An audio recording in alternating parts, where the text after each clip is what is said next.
Well, one of the key things about this this whole mishap is an understatement, but we'll call it that for the moment. And this news entity was it RCTV, I believe, pretty much promoted this whole fiction of what was really happening at that time in Venezuela. And if it wasn't for these people that just by chance were there and documenting the reality of the situation, otherwise what they experienced and what they were able to document would have been completely censored out from the mainstream media. And so it's an amazing thing, really, to watch this documentary and see these kind of operations go on where the military's going in and just basically trying to take over this whole country. And in the end, actually, you know, Chavez was able to reattain his position in office, and it was partially due to the fact that the truth was able to be seen, and the truth was able to overpower all these lies. And also, people didn't believe the lies that were coming out. They instinctually said, you know, oh, these people are criminals on the news. We know these corporations are not telling us the truth. They didn't believe them, and they knew there was something else going on. And so, yeah, the coup attempt wasn't successful. And one of the key things about the movie is it shows how it even infiltrates into our news media. Because Ari Fleischer, who was the head White House spokesman at the time, came out and said, yeah, you know, there's been a takeout of Chavez. He wasn't respecting democratic ways, and it's fully legitimate and okay. And Chavez, you know, him and his constituents, they shot all these people, which was the absolute false. That's not what happened, and the movie shows that that's not what happened. And it was actually these military spooks who had, you know, sniped people from buildings and created the whole situation in the first place. So these people were twisting all the facts, and it bled into our news media, whether purposefully or not purposely, I'm not going to say. But either way, they went with the lie, and it, you know, really discredited them in the end. It's awfully suspicious. So we got a little clip here for you, and hopefully you'll check it out on our blog, unstackingthedeck.ning.com. You can go there and always check out all of our news sources and everything. We put it all out there. We're all about transparency, and we want you to be able to look at the stuff yourself. We can't explain every single point and read the full story. Otherwise, you probably wouldn't be able to stand watching the show. So, anyways, hope you enjoy. Yeah, enjoy the clip, and also go check out the full movie to go watch all of it.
Venezuela, como en casi toda la América Latina, venía galopando el proyecto del neoliberalismo salvaje, que hay una mano invisible, el mercado que todo lo arregla. Mentira, mentira, mil veces mentira. Claro que hay otros caminos, y en Venezuela lo estamos demostrando. He tenido que aguantar las más grandes presiones internacionales, pero no me importa nada. Si algún día me toca bajar al quinto infierno para defender al pueblo bolivariano de Venezuela, pues me iré en tu infierno a defenderlo de Mandinga. In Caracas, Venezuela today, violence has a means to an end. Venezuelan President Hugo Chavez was forced from office after a controversial 3-year term.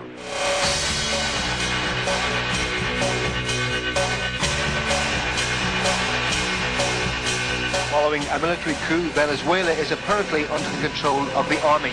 The fate of Chavez himself remains unclear.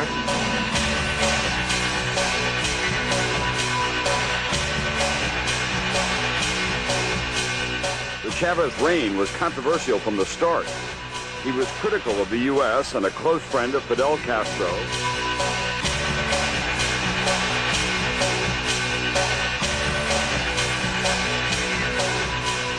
President Chavez has had a rule that has been controversial and has not met with widespread popular support within Venezuela or with among his neighbors, and certainly in the United States with President Bush.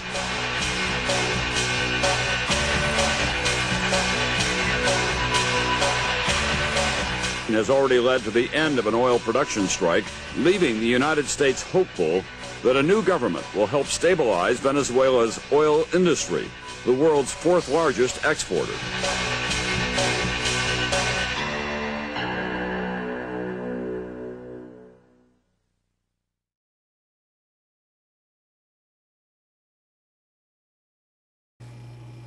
And now this is our featured book of the week.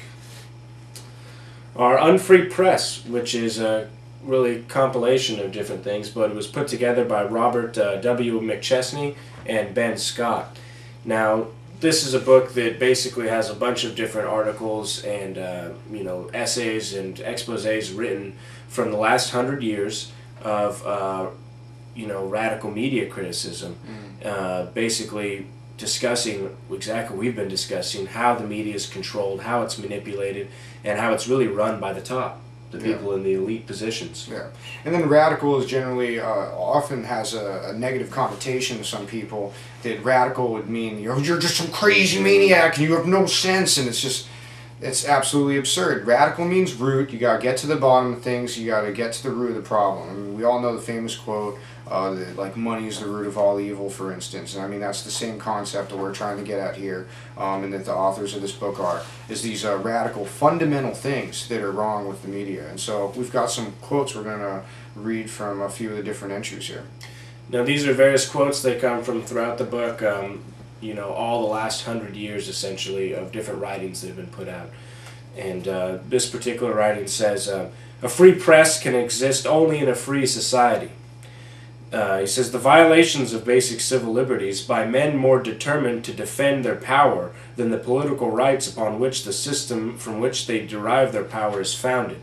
And, of course, what he's talking about is all of these people who are, running these media institutions and, becoming multimillionaires and doing all this type of thing, but they're doing it for the wrong reasons. They're not enlightening people. They're not trying to further the human species. They're not trying to educate people. They're trying to deceive and manipulate and create wars and do all kinds of evil business. And as I've said before, I think on this program, is that the devil, and I mean, almost basically, it's ubiquitous throughout all religious faiths, is that the devil's a deceiver, a trickster, a manipulator and stuff. It's the guy that you love, almost, like, and you want to support. And so that's why we must be really apprehensive when we're being told to do something that could have pretty substantial ramifications on human life and media freedom and other freedoms of that kind of sort. This next excerpt says about the investigative and political reformist magazines of 1900 to 1912, the muckraker magazines, exposure of systematic bribery of government by banks and industry, and abuses by monopolies and trusts.